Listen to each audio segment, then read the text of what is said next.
Selamat sore. Oke, kali ini kita masuk kelas paranormal ya.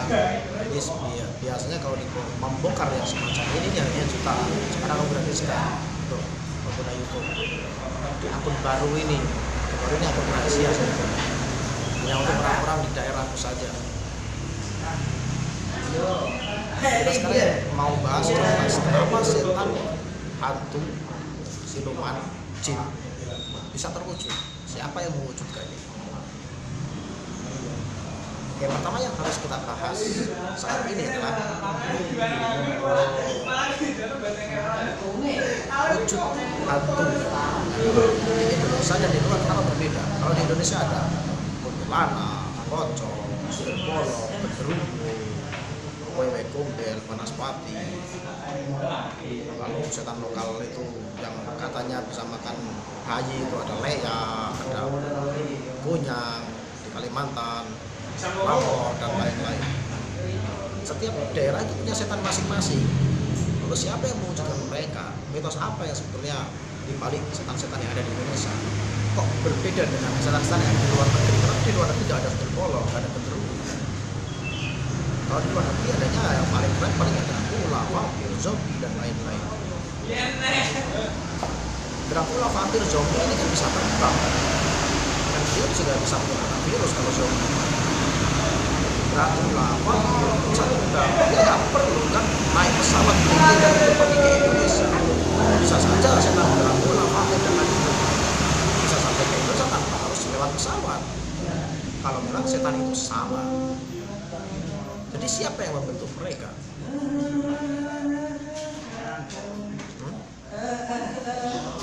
Kenapa berbeda bentuk hantu-hantu di Indonesia?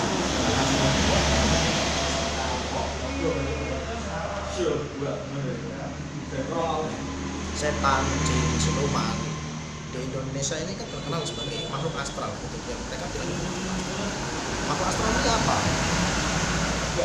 Astral itu kalau dalam bahasa berarti tidak terwujud. Lalu kenapa bisa membentuk seperti silumannya, seperti mungkin berandong yang lena, sirpolo, kuntilanak dan lain sebagainya? Kenapa bisa berwujud seperti itu? Padahal dikatakan makhluk astral. Sudah jelas kalau astral itu tidak terwujud. Yang benar yang mewujudkan itu ya pikiran kalian sendiri, otak-otak kalian itu yang penuh khayalan. Karena dari zaman dulunya sudah didoktrin oleh nenek moyang kita kalau di tempat ini ada sudut bolongnya, karena sudah dipercaya oleh ratusan orang karena turun sampai ribuan orang. Apa yang terjadi sampai jutaan orang bisa percaya dengan sudut Indonesia ini semuanya turun dan lain-lain. Maka apa jadi pikiran kita membuat halusinasi atau ilusi terbentuk membentuk seperti itu. Sudut bolong cantik dengan banyak rata-rata panjang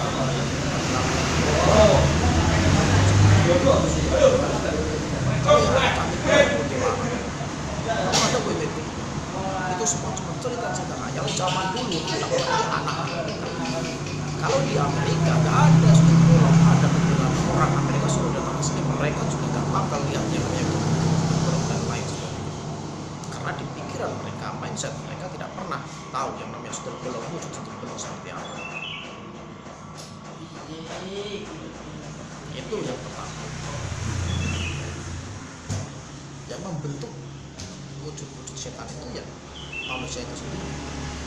Nah, kalau sekarang lagi berkembang sendiri, lagi tenar isu-isu gerandong dengan bentuk-bentuk yang belum jelas. Nah, kalau terus-terusan dipercaya, apa yang terjadi? Maka wujud gerandong tersebut bakal masuk di pikiran otak-otak anak-anak kita, anak-anak muda, dan turun sampai ke anak cucu kita. Lalu apa yang terjadi? Yang gerandong di daerah Rembang ini bakal ada.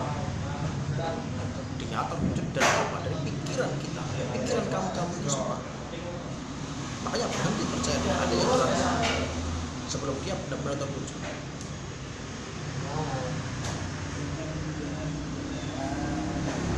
Karena olah kalian sendiri, pikiran kalian sendiri itulah yang membuat setan-setan Indonesia ini makin banyak. Bukan orang kalian tidak semakin cerdas, semakin goblok selalu percaya kayak gitu. tapi kenapa yang satu misalkan di tempat salah satu tempat angker, di sini dipercaya ada sundel bolong, ada kumpulan, ada genderuwo. Orang lain, orang tidak kampung, tidak tempat, masih orang Indonesia sendiri, dia datang ke sini, kenapa dia bisa punya sundel bolong yang sama dengan orang-orang yang biasa mempercayainya? Itu gampang menurut teori. Pikiran manusia itu saling terhubung. Jadi bang, dia masuk ke dalam lingkungan masyarakat tersebut, otomatis pikiran dia juga terbuka dan menerima semua informasi non verbal, bukan informasi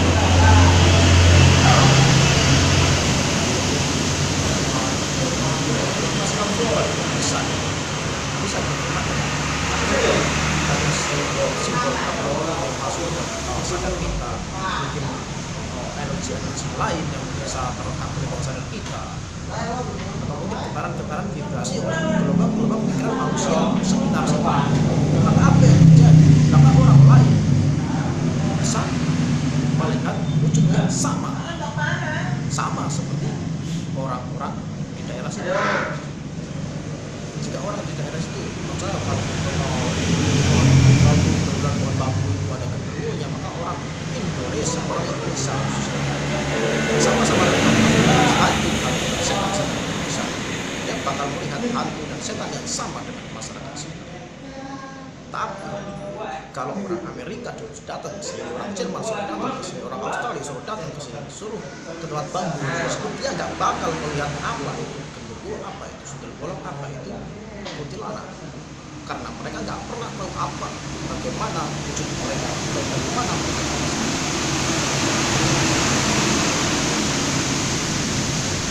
Jadi siapa yang mewujudkan mereka?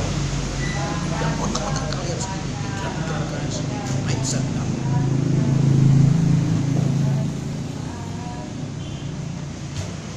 Kalau sekarang, jika memang kalian masih percaya dengan adanya kerandong itu, maka mungkin sebentar lagi kerandong itu memang benar-benar terwujud dalam pikiran kalian, pikiran anak-anak kalian, pikiran cucu kalian. Kalian sendiri yang membuat teror di masyarakat.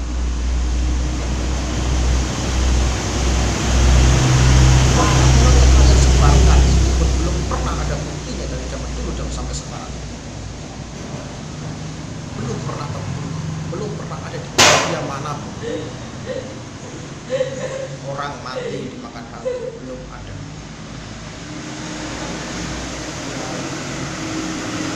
Dan anehnya lucunya, apakah setiap hantu itu punya daerah teritorial sendiri-sendiri? Kenapa di Amerika tidak ada genderuwo? Apakah genderuwo tidak bisa datang ke Amerika? Kenapa di Indonesia tidak pernah ada orang melihat aku lihat Dracula di sini terbang di atas? Kenapa tidak? Apakah Dracula aja bisa datang ke sini? Padahal ceritanya menurut orang-orang Amerika, karena kalau menurut film-filmnya Dracula itu bisa terbang, bisa lari secepat-cepat.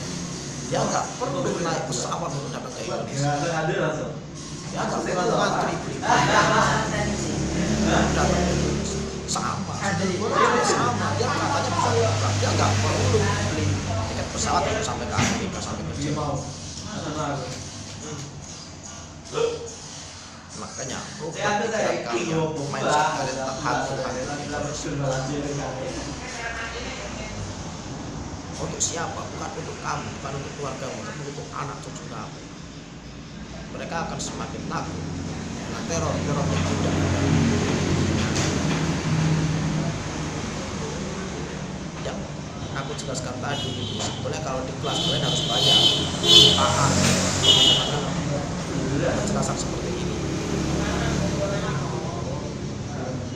Di sini aku bongkar gratis. Kalau kalian masih bantah, masih ngeyel tanpa ada penelitian dan teori yang berlaku, itu gobloknya kamu. Kalau cuma pengetahuan, cuma berdasarkan katanya, kata si A itu diceritain B diskusi sama C dan D didengerin ke F, lalu JKL itu denger juga, lalu disebarkan kemana-mana. Sama seperti kemarin aku bilang, dapat ular segini, kalau aku yang dapat bilang segini, nanti orang lain sampai ke sana jadinya cerita ular ini yang dapat segini jadi 1 meter. Sabar. Kalau jarak yang lebih jauh bisa jadi 1 meter. Kalau jarak yang lebih jauh bisa sampai itu ularnya seorang manusia. Apa? Ya itu cuma mulut kalian aja. Kalian tidak mikir apa efek di belakang. Bikin teror-teror yang tidak masuk akal. Kalau apa orang pinter-pinter itu dia bohongin kalian, dia bilang dia lihat kalian tidak. Kalian ini tidak terlalu pintar. Makanya kalian bodoh. Makanya stop kebodohan sama mistik. Kalau pengen tahu namanya gaib mistik, kita diskusi bareng. Siapapun kan, mau dari manapun silakan datang. Mau orang pintar dari manapun datang aja. Kita diskusi masalah gaib pun datang, aku bongkar. Masuk di kelasku kalau pengen tahu.